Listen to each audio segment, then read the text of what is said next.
Hello, everybody, and welcome back to Brave Love at Home. Thank you for watching. So it looks a little bit different today because Lee is with us. Lee has been with Brave Love since nearly the beginning. She serves as our project manager, and she does a lot with our stories and our videos. So if you've seen or read any of our stories or videos, Lee has had her hands on those. So we've got a really great conversation today, which Lee will tell you about shortly. But I want you all to meet Lee. Okay. Hi, I'm Lee. As Laura said, it's good to be here.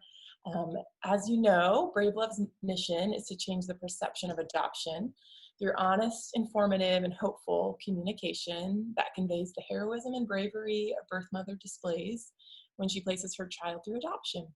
And storytelling is at the very core of what we do with Brave Love. So if you're watching this, you've probably seen some of our videos or read our stories online, maybe a Q&A or a birth mom letter.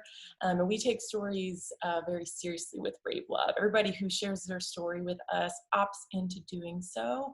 And we really take those seriously, and we just appreciate and value so much those who share their stories with us. And so today we're talking with our friend Emily Moorhead about storytelling, how they can be used for good or bad. Listen to our conversation with Emily. We hope you enjoy.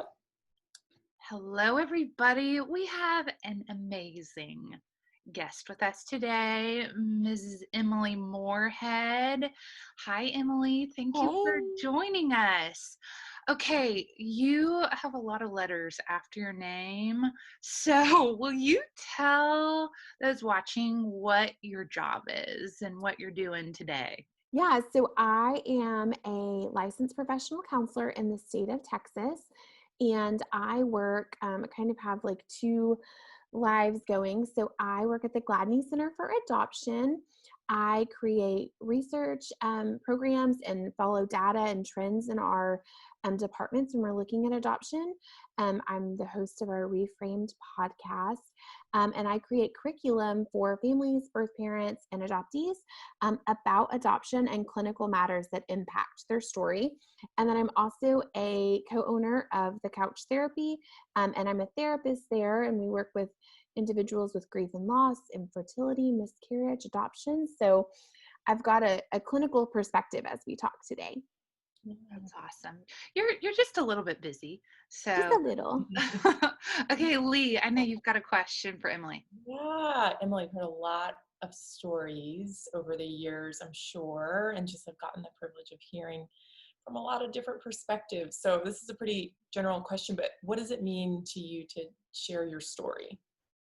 Yeah, so I think that when anyone decides that they are ready to share their story, whether it's in a counseling room or on social media, it really is someone leaning into their vulnerability to share with the purpose of empowering through education. So bearing their soul, sharing a giant chunk of their heart and their perspective with the hope and intent that someone would leave that conversation understanding a piece of them and also feel educated through that experience. Totally. That's great. I love the way you just described that. It's at Brave Love, we're all about moving away from the adoption era of secrecy and shame, and we really want to move towards empowerment and just sharing your story and talking about adoption and bringing it out into the light, while acknowledging the hard, the beautiful, and the complicated parts. It's, as you know, there's so many layers to everybody's adoption story, and you really can't entrust your story with everyone. So I guess the next question is, can you overdo it by oversharing your story? And like, what's the harm? What can the harm be in sharing your story? Yeah, I think that some of us are inclined to be incredibly open and really proud and want to share our experience. And then some of us are really, tender and delicate with who we share that experience with. And so I'm a person that really just like wants to tell you everything and be this open book. And really what I've learned through boundary work is It's really working through who you can share your story with and why you're choosing to share your story with them, Mm. if that's a safe person. And a lot of the birth moms that I've worked with have said things, like when they're starting dating relationships, starting to meet family members, like trying to kind of figure out when is the right time to disclose and how to disclose to protect themselves. So things that I always like to tell people, adoptive parents, birth parents, adoptees, when they're trying to decide if they want to share their story, is trying to understand maybe what the cultural implications or the familial implications could be in sharing their story. So are you going to, by sharing your story, hurt someone else? Mm. Do you understand that someone else could be bringing in bias about your story? And then also just kind of thinking about extremes when story sharing. So, if you say things like, I never had any support, and your mom watches it who feels like she supported you, just kind of knowing that that could be a hurtful experience for someone else and feeling comfortable in the reason why maybe you did share something like that. Obviously thinking from the lens of personal safety. So, if a birth parent had a situation of, a relationship that was pretty volatile, just kind of being aware, could this endanger my safety by sharing that? And also really wanting to protect a child. So the child that was placed, the child that they're parenting, I'm really just knowing that there needs to be a reason and why, and a safety and why sharing. And once you kind of think through all those factors, you can kind of decide, like, what boundary do I want to set? Is this a safe person? Because we naturally want to protect ourselves and, people who don't have the right to share their story at that time due to age or, confidentiality. So just kind of thinking through all of those things. Yeah, that's awesome. That makes sense. So, adoption, as we know, can be complicated and tricky. And because there are essentially at least three perspectives on kind of one shared experience. So, you have the adoption triad: adoptive parents, birth parents, and the adoptee. So, like, there are these three perspectives on this one shared experience that all play out pretty differently. So, whose story is it to share? I love this question. Okay. So this one feels super easy and clean cut for me, right? It's the adoptees. Hmm. When we're talking about how to make those decisions, I think a really easy lens to look from is what is in the best interest of my child. Mm. And with that said, thinking through who we would want them to share information with. Hmm. So do we want drunk Aunt Carol at Thanksgiving to say something, that our child didn't know? Right. Do we want to share something publicly, about our story that maybe our child developmentally wouldn't be able to wrap their mind around if they Hmm. got a hold of the footage, which right now what we know about social media is that it's really easy for kids to access information that maybe they couldn't have before. Sure. So really wanting to think about, will I have the opportunity to tell my child this before they see it? Hmm. Will I have my opportunity to hold my child's hand as they grieve part of this story? Hmm. Um, and in really beautiful, healthy adoption situations, it's been so cool to watch the adoptive parents and the birth parents make decisions together Huh. on how to have those conversations, how to share hard information, Wow. how to let that joy and pain coexist Yep. in that experience. And so the most beautiful ways that I've seen hard information shared is always thinking from that lens of what's in the best interest of the child and wanting to meet them where they're at developmentally. I love that. You kind of touched on this a little bit, but maybe you can expand. So, how do you know when you're kind of ready to share your story? Yeah, that's hard. I think that when we have a story that we feel like can empower people, we want to just share it. We Yeah. want to share all of it and we want to empower people through it. But if we are not safe and integrated in that story, it might not be safe for us to share. Sure. And so just kind of thinking through, do I have support Yeah. if I share this and there's hard feedback? Right. Do I have someone that I can process that with? Do I feel firm in my decision, safe in my decision, that I can stand on my own 2 feet once this is shared. And really thinking through, like, have I integrated and processed the full story? Yeah. I think that sometimes when I'm thinking about adoption, there's a lot of things that can be triggering in sharing a story, that you feel like, yeah, I've got this. This is what I've lived. This has been hard, but it's important. Mhm. But if you haven't really had a safe space to process all of those hard things, you might not be ready. And it might just be that you need to get plugged in with a counselor. It might just be that you need to talk to the person that you would be working with in storytelling and saying, hey, this nugget right here is a really difficult part of my story. Can we kind of do a workaround so I'm protected in not sharing that, and for my own safety, for my own emotional safety, Mhm. whatever that may be. So just making sure that there has been a safe space to process and integrate your own story for all members of the triad, I think is really important. That's Yeah. great.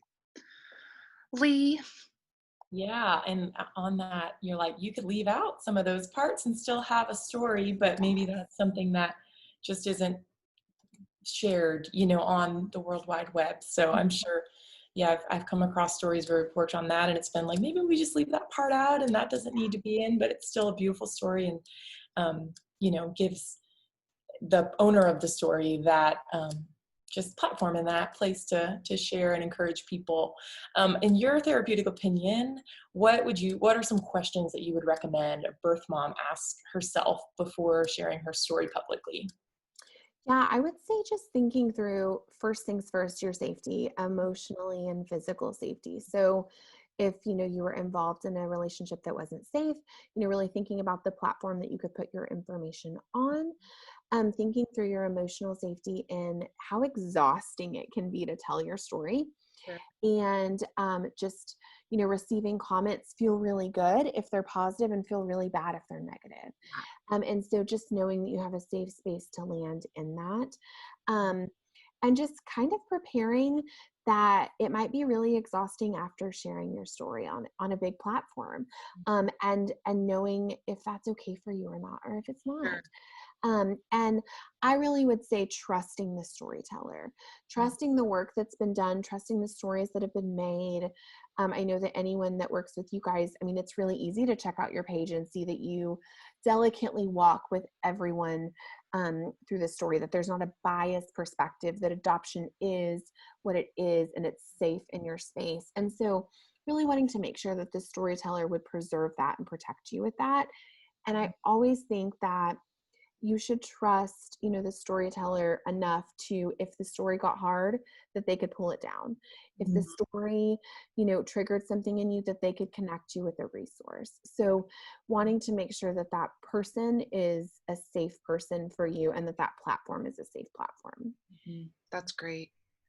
Similar but different question. Yeah.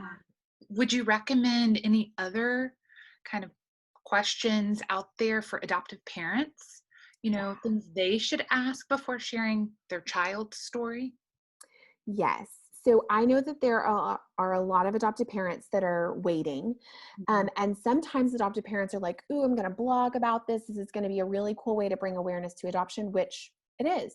It's a Great. great platform to bring awareness to adoption, But but not, yes, but not at the expense of your child or your child's birth mom.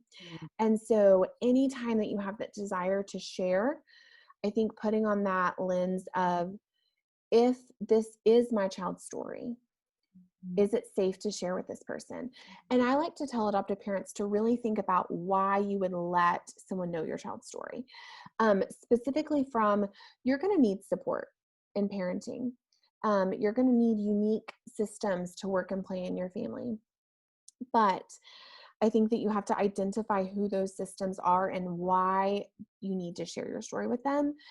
So I have a lot of parents that, share with me that, before their child starts first grade, there's some information that they need to share about their child's story, specifically with trauma histories, medical histories, but just thinking how that information is shared and why you're sharing it. So if it's in the intent with getting your child, education and support systems in school, sure. But let's also think through, how much do you need to disclose to get that to happen? Because parents are not only making the decision for their child, but they're making the decision for their child's birth parent. And so using the lens of what's in the best interest of the child and the child's birth parent, because an adoptee can't be healthy unless their birth parent also is supported in that story and journeyed. And so wanting that to be an even playing field for why. And I know for parents who are waiting to have placement, they are so excited and they want to, share with their family all about this wonderful birth parent who's considering placing with them, but remembering that it's her story. Right.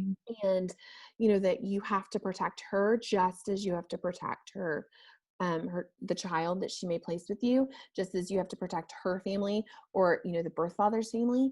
Sure. And so really, really looking at it from, you are the bridge to the island and you have to protect that island and the people on that island. And so wanting that perspective to be beautiful and empathetic and have a purpose to it. Say that again. I like that. You are the bridge to that island. Yeah. I think that, your adoption is so unique and people are so interested and excited for you.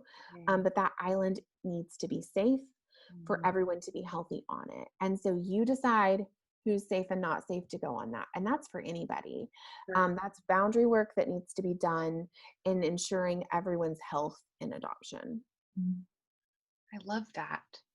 Thank you, Emily. Is there anything else you want to add or mention or you meant to say or anything like that? Yeah, I mean, I think with storytelling, sometimes we just need to be storytellers in our own story to process it and understand it.